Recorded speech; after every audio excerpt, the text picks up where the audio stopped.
most of the players played last time in this matchup, so they'll remember. And I don't think Warriors will be taking them so lightly this time after underestimating them last time. Well, we hope not. And for Warriors, it's going to be their first kind of game in this new look, this new outfit. You've got Huss coming over from Sydney Drop Bears, definitely a welcome addition into that Warriors roster, and Jungle Jazz as well. Certainly a strong player in his own right, so I'm expecting Warriors should come out with a win today, but maybe Legacy have something else to say about that one. We'll have a look at this first engagement and see how that one pans out. Huss around the corner, just trying to get a bit aggressive here on the Zaya, although struggling to get that energy charged up. Jungle and Tung, however, the two support players for Warrior, have started off the account nicely as Jungle Jazz. He's going to get another one. Tung, D-Max, Noosh. Finally, someone apart from the support players is going to put some damage in there onto Legacy as Modern does finish off Lab. And to be honest, that was a pretty clean and easy fight win for Warriors. There was nothing that went the way of Legacy there at all. Yeah, they just ran straight through them. Tung, with his exceptional aim that he is known for, has just mowed down the opposition. Jungle Jazz as well, getting in there and using his Lucio mechanics to displace the team and end up getting them in line of sight of Tung. Already a lot of damage done there to Ike. Yeah, Tung's very close to this Transcendence already. It's huge. And Legacy kind of have to back away and slow down just off the back of that damage that Tung has been able to do and is continuing to be able to do. Like, where are the heals coming into Ike at the moment? That's my question, because he's been below half HP for almost this entire round so far, it feels like. And got a pause to start things off, so I guess you get your bingo card out and smash. We saw that one come out on Twitter today, and that's the AU internet happens. That you can cross that one off already. Yeah, Cinderella doing a beautiful job with the bingo card, once again outdoing himself, but that's AU internet for you, I guess. But you can see Warriors straight off the bat being super aggressive, super in your face, and they're showing real no respect to this Legacy roster. And to be honest, why would you at this point? Warriors are the more experienced roster. They are the better roster on paper, and I think it's fair for me to say that as well. And for Legacy, they haven't really shown us anything this season. Again, we've only seen one fight, or really last season, that has said to a team like Warriors, we are a team to actually be concerned about. Yes, there was that tiebreaker against Blank last season, but toward the end of the season, that's where Legacy actually started to slow down a little bit, and that's the more fresh result that's in your mind. Anyway, it's up to Legacy to show us what they've got. Roro and Noz get dropped low as Legacy to re-engage off the back of that damage, but they still haven't really been able to push the issue, and now the ultimate's starting to come online for Warriors. And I think that's where things start to get a little problematic here for Legacy. They try to push the issue, they try to push on forward. Graviton Surge is even invested here by Ike, but there's just nothing to be done through the Transcendence that comes out from Tung, and not to mention the fact that he can follow up there onto Runny. Again, a clean sweep, not a single Warriors player goes down. Yeah, good use of defensive ultimates in Transcendence and Rally there to keep the team alive long enough for Modern to use the Earth Shadow to just peel away. Huss, unfortunately, whiffing his grab a little bit there, but he builds them so bloody fast that I'm not too upset about that. No, I think he'll get one before the point ends. I would suspect so. Well, you'll have to get a bit of a wriggle on because there's only 25% left, but it is possible, that is for sure. Lots to be thrown in this time, though, from Legacy as they'll charge on forward. Fundray was a key part for them last season, and he's going to try and follow it up this season. In fact, it'll be Noosh that finally draws first blood for Legacy, getting the self-destruct kill onto Tung. With that said, though, Tung doesn't have Transcendence available, not the biggest of targets at this point for Legacy. They need to be able to continue to push on forward and take those remaining players down, which they've been able to do. Warriors very quick on the reset, though. They don't want to be hanging around any longer than they need to, so they give that point up straight away to Legacy. And now a big climb up Mount Everest begins for Contenders. Yeah, Tung unlucky getting caught by that Shadow Bomb combo, and a lot of ults committed there from Legacy Esports. They managed to keep their support ults though, so they will have that going into this fight. Look for Modern to get this Shadow. I think that this is going to be the key ult this fight. Modern's Shadow could open it up for the side of the Warriors. Yeah, but Stolen Picnic does have the sound barrier to cancel out the Shatter if it goes down, assuming Stolen avoids it, which is pretty much his entire job at that point. Still waiting for that Shatter to actually come up for Modern, but it's going to be not too long of a wait by the looks of things. Available now. When is it going to be invested? Well, the sound barrier comes down early from Stolen, and it really hasn't netted a whole lot, perhaps in relation to trying to save Runny and Ike, but it actually hasn't been able to do that either. Fundray does get one trade back onto Tung before the Transcendence actually can be popped by him, and this might be the opener into the fight for Legacy that they need. However, perhaps it will not. Stolen caught by the Graviton Surge. Huss just doing too much damage right now, up to 86% of that energy. And that might well be not only this fight over for Warriors, but also this round over. Yeah, Modern Shadow does collect Rani and Ike there. Ike dying to the bomb, Rani dying to the pressure, and that's 2 up in the fight. And this is an easy take for Warriors, it looks like. Ike does have the Graviton Surge coming back in, and Nush with the Diva Bomb. They could make a play here. Well, they're going to try. They're going to have to try, aren't they? Because there's nothing else to be done. Ike down very low. Transcendence, not the right one for him. It's going to be Tongues that comes across. Self-destruct is in, but that also kind of goes a little bit astray. Doesn't do a whole lot. Warriors are finding this one a little bit too easy. It's kind of a walk in the park for them at the moment. Stolen, bouncing around on the drum is the last linchpin there for Legacy that they have to deal with. And there we have it. Warriors will complete a 100% 270 win, which realistically, like on paper, like, you know, when you see 170, you're like, oh, that's pretty close, but it didn't really feel like it was that close, did it? No, not at all. I mean, it felt like the Warriors were in control at all points of that round, and yeah, they gave up the point at 91, but they did it without staggering on, so that gave a lot of free percent to Legacy. So it was a little mistake there from the Warriors, but I think they'd be pretty happy with how they controlled that round. Now looking into this downtown point, a point that is popular with DPS compositions with the long line of sights for the Widowmakers and the nice hiding spots for the flex supports. Roro has selected that Pharaoh. It'll be interesting to see if he pulls it out. It's something that he picked a lot last season and caught a lot of teams off guard with. I'm keen. Warriors, aka Blank last season, were probably my favourite team to watch, mostly because of these kinds of DPS compositions that we did see quite a lot. Jungle, finally, he gets his time to play something other than Lucio onto the Mercy, but going to be pocketing Roro, who really is the star of the show when it comes to the compositions like this, although Huss is kind of making a name for himself there. Gets the 2 with the Tracer.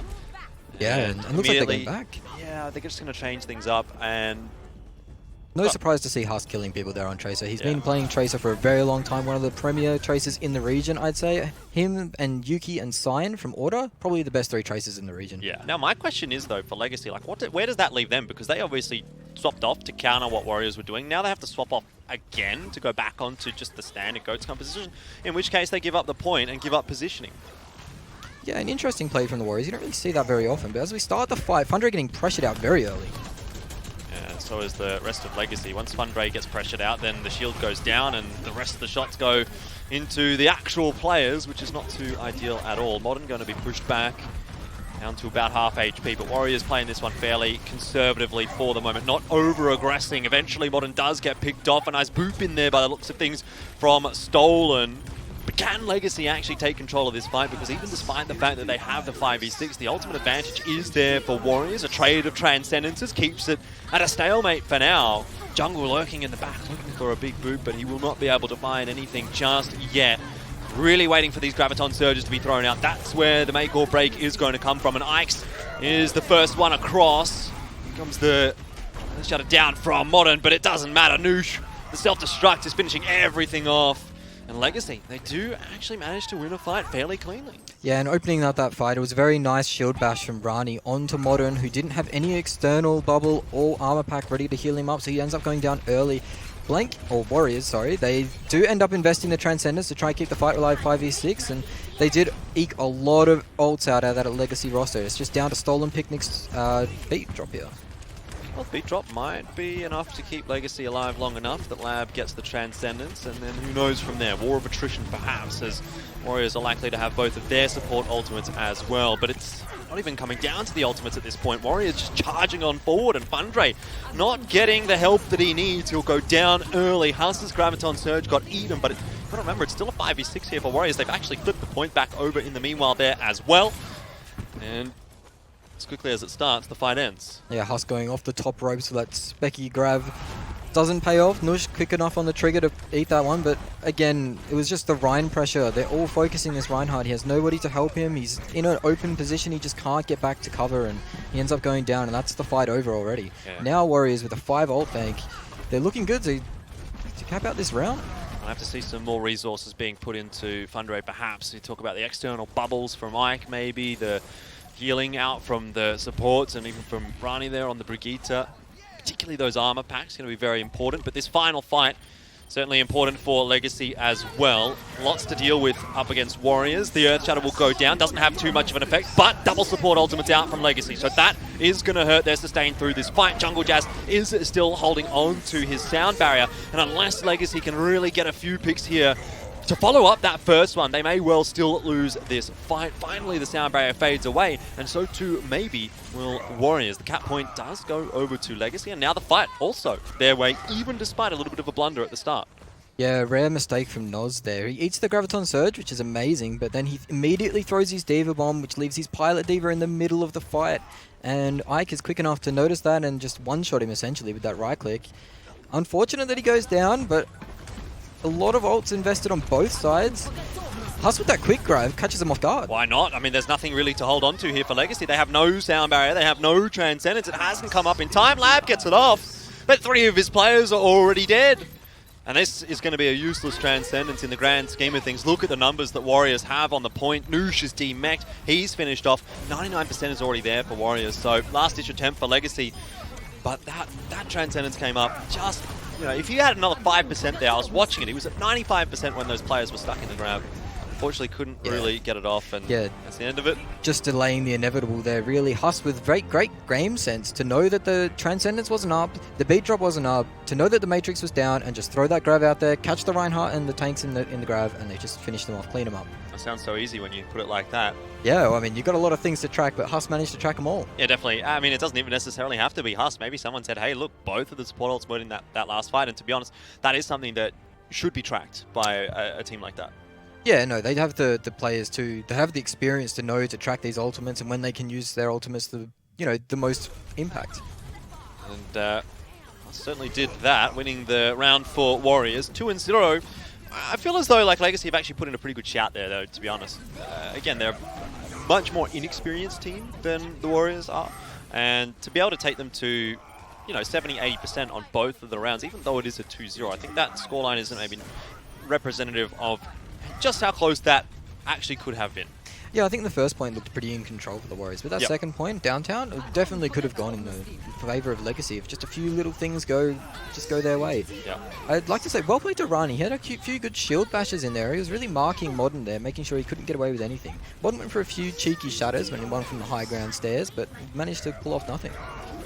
Well, definitely a player that you do want to shut down is Modern. He was a bit of a key for the success last season for Warriors, but coming through to this season, we have to see how he's going to be able to do. I think you can kind of say the same thing about Fundray. In fact, for Legacy, there was a few sort of standouts for me. And for Fundray, obviously being one of them, and then Ike being the other. I thought Ike was pretty impressive last season when he was playing Xayah, and again, obviously going through to Xayah this time. So those are kind of the two guys that I'm looking to here for Legacy to kind of step up. Then again, does it come to those players, or does it come to the other players that are sort of now coming into this roster? Again, you look at someone like Lab. We've not seen him in AU Contenders before. Is he going to be able to step up and make the difference for Legacy? Certainly someone has to, because up against Warriors, it's a bit of a tough hill to climb. Yeah, it is. And Fundray and Ike were known as probably the star players of that Legacy roster last season. And Lab coming in, relatively unknown, didn't really compete in many teams before this, but he came through with some great plays in matchmaking, got noticed, got picked up, and now he's got to prove his stuff. He looks good. That's definitely the the dream scenario, isn't it? Right? You don't need to grind through all the low tier teams, that kind of stuff. You just get noticed, and you're into an AU Contenders team already. Which, I mean, admittedly for Legacy, they are one of the lower tier AU Contenders teams, but even that puts you within the top 8 teams in Australia. Yeah, definitely, and I think that is the goal, isn't it? To just be playing matchmaking and just having that skill to be noticed by players on the team that is, hey, this guy needs a shot. So I'm glad they gave him a shot, because there needs to be more players coming up through the scene. You're a bit of a talent scout yourself, aren't you? Oh, a little bit. I picked up a few. Oh yeah, a little bit. Yeah. Tell us what what happened in the past. Well, I mean, who have you discovered? Unter drove into the blue in PUBG and made me laugh, so I had to put him on my team, and now he's running things in order, ruining that team, but that's okay. Oh, well, that's a bit hard. Chris Mirror Trin, who's on the Boston Uprising Academy, I was in charge of him, found him. Cinderella will say that it was him, but it just wasn't. It just wasn't at all. Okay. Who else? Tails, ex-Masterminds. Yeah, I remember him. What other team? He played on Legacy at one point as well, I think he was playing on Legacy. Molotov, Dark-Sided Season 2. Rest in peace. Yep. He's not dead. Man. He's just not playing. No, he's actually a full-time teacher now, so good on him. There you go. Yeah. Up. Bit of a talent scout. All right. Well, okay. That's maybe a good point for us then to kind of talk about, because I think your experience in that respect is maybe something that we can touch on when we look at these newer teams, these newer players, and say, okay, where are we looking at? Who are we looking at as to be the big impact makers? And you've already touched on a couple there for Legacy. Was there much really out of the ordinary for Blank? We looked at those players. We've seen them all before. We know what they have for us available. It just sort of seemed like business as usual for Warriors. Yeah, I still think Tung has got a lot of potential, and I think he hasn't reached his full potential. Despite playing on top teams for a while now, I still think Tung has potential there to grow, and it'll be interesting to see with the World Cup trials coming up, if he can get that spot on the flex support of that World Cup team. I think he'll go a long way for improving his play. I also think that Noz, who's been an up-and-coming player the last probably 2 seasons in Contenders, has improved a lot. And that's probably the reason why Blank have, excelled from season to season. Yeah, certainly. Well, we head into Volskaya now, and Warriors at that 1-0 advantage. Does kind of feel pretty good for them at this point. I want to see Legacy being able to perform better than they did there on Busan. Not to say that it was awful, but for Legacy, there needs to be like another level hit here if they're going to beat Warriors in a map. Is it fair to say that this is, on paper like a 4-0 for Warriors? I think Warriors were expecting the 4-0 coming into this match. I think that's what they'll want to go for. That'll be their goal, getting that map differential up nice and high, with Auto making, not the mistake, but losing a few maps to Sydney Droppers, or not capitalizing on the Sydney Droppers. I think Warriors will smell blood in the water and want to get that early lead in the season. Okay. Shall see what Legacy is going to bring for us. I suspect it probably won't be what is being picked up there.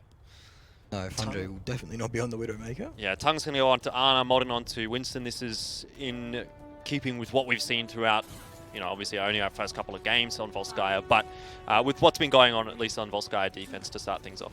Yeah, definitely. I think Nush is just going to be scouting on this Sombra, but he could keep it. It'd be interesting to see if they run Sombra Goats. I haven't known them to play it at all, actually.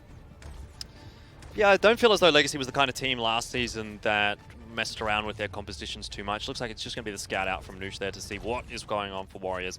Back away, pick up the Diva, and now they're going to have to go head-to-head. That's a nice boop out already from Jungle. But it hasn't slowed down Legacy too much. Yeah, and Modern getting 30% of the old charge. That's what you want to see from your Winston there. Jungle right in position to knock forward the players. Lab goes very low, gets all the resources he could possibly get, but they are through. That's key for Legacy. Now they're going to push Modern off this high ground and try and take control. Yeah, and Modern's only at 38% of the Primal Rage, so still needs to do a bit of work before he's going to be able to have much of an impact here. For now, Legacy, they're actually in with the advantage. They're on to the point. They've got that death ball composition kind of rolling. They're able to group up, and Warriors aren't really able to split them apart here. That's why it's so important to get the Primal Rage out early. Modern's still trying to get that one online, but that is going to be a very nice leap indeed, right into the middle of them. Primal Rage available now, not to mention the fact that we've already seen a couple of the Legacy players dropping early on in the piece. Roro finishing off Ike as well, and Legacy, even without having to deal with Primal Rage, are going to fall apart on the point there. That said, they do get 1 tick confirmed, but 1 tick probably not enough. Yeah, Stolen Picnic trying his best to live here, but it won't come out, and he's just staggering himself really now. But that was all on the back of Tung, and he's a great biotic grenade. He was so patient, waited for those cooldowns on the side of Legacy, waited for that opportunity to sneak it in there, and he got about a 4-man to go with Modern's leap in. And now they have the ultimates to hold. This Nano Boost and Primal Rage is going to delay a lot of time on this point. Yeah, this is where it actually gets really much more difficult for Legacy, doesn't it? You do have the 2 support ultimates coming online, at least for Legacy. Graviton Surge will be up fairly quickly as well. Ike generally very good at charging the Grav. But what is he going to be able to do with it? What is Legacy going to be able to do with it? Tung is kind of on the backside. What a great sleep there on the Stolen Picnic. So he's probably out of action, and so is Lab. So both of the supports here for Legacy not going to be able to have the impact that they need to. Finally, Stolen Picnic gets back up, but it's way too late. Primal Rage from Modern is absolutely tearing apart Legacy. That'll be another fight over, and another fight very, very cleanly in the favor of Warriors. Modern showing off his Primal Rage mechanics there. One of those ultimates we did discuss yesterday. It can be very difficult to use. It requires a lot of experience and know how to use it. But Warriors, they managed to save the Nano Boost, which means that Modern's going to, again, build this Primal Rage up super fast on the next push. Look for Ike to maybe even use the Graviton Surge to solo him, to get him down nice and quick. They need to do something, certainly, for Legacy. 1:17 on the clock. They've got probably one more push available to them after this. Again, we're going to the high ground on the attack, but you talk about Ike's Graviton Surge, well, you have to start thinking about Huss's Graviton Surge as well, and Warriors have really been good at starting these engagements off on their own foot. Maybe what Huss is going to be looking for again. There's a self-destruct down. Nice Earth Shatter, though, from Fundre. Will keep Warriors at bay. The sound barrier down to protect them from Jungle Jazz again. I feel like I'm getting a sense of deja vu as Modern tries to boop off, but it's Noz this time that's going to be the hero for Warriors. 2 kills with a self-destruct, and Fundre was totally isolated in that fight. Could not get the shield up, of course, to help out against that big bomb. And Legacy now, it's their last-ditch attempt. And they are swapping onto that faster composition of the DPS, but that fight you saw, the Huss's Grav counteracted the Grav on the enemy team and the Earth Shadow. It meant that there was no follow-up on Fundre for those heroes stuck in that Graviton Surge, so the damage wasn't there to kill them. And Modern, he did get that Primal Rage up and stole a lot. Fundre's onto a Wrecking Ball. It's going to be the DPS composition for Legacy, and if there is one team that knows how to play against the DPS composition, it should be Warriors, because that was pretty much all that they ran last season. That said, we have to see how that's really going to work out for them. Without the ultimates coming online here, it actually may well be difficult for Warriors, especially on a point like this where you can split things apart. Fundre going down early, though, does mean that the point contesting power for Legacy is dropped significantly, and it means someone like Rani has to drop down to collect that overtime, or Ike has to spend more time on the point, and that is where, when push comes to shove, you don't really want to be as those DPS characters. Yeah, and it really shows the experience there of the side of the Warriors. They played so disciplined that round. There was that moment where Tung waited and waited to get that big biotic grenade in, and again there, as soon as they saw the DPS composition, they all moved back into that mega room, waited for their rally to come up, gave Huss the time to build up that energy so he could go out there and burn down those targets. Because when you're playing that DPS composition, you don't want to feed that Zarya energy, because as soon as that Zarya has full energy, she's going to be able to murder those small 200 HP targets.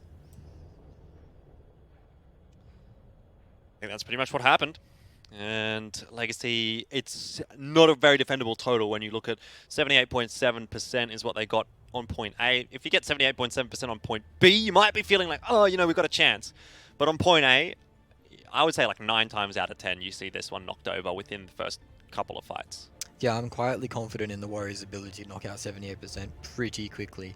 I think they will be playing, yeah, here we go, the DPS composition that they were known for last season. They're back at it, and I don't think the Legacy are going to last too long on this map. No, perhaps one fight might be the case. And to be fair, it is a bit of a mismatch when it comes to just the teams in general. So it's not a huge surprise to be seeing it go a little bit more one-sided toward Warriors. But yeah, it's also important, I think, for Warriors to kind of get off on the right foot here. You know, they have a new organization.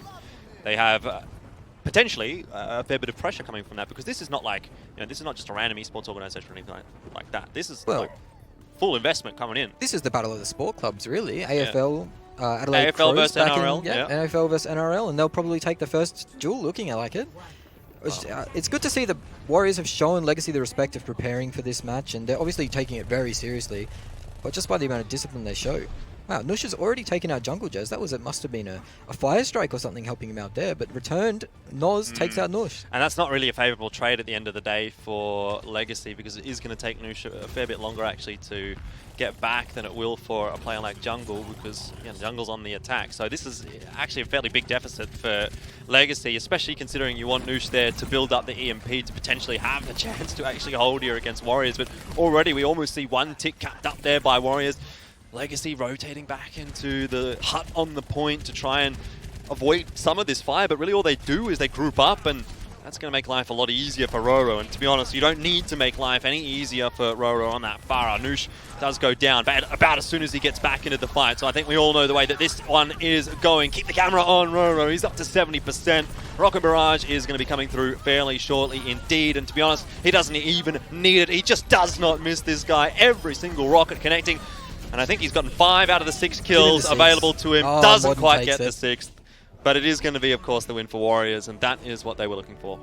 Yeah, exactly. Love to see Tung on the Soldier too, putting his aim to good use. He loves playing a bit of DPS in matchmaking, and he loves playing it online in these officials too. So really, really good work by the Warriors there. They knew exactly what they wanted to do. They obviously had set positions and set strategy going into that. So that was very, very well done. It was expected.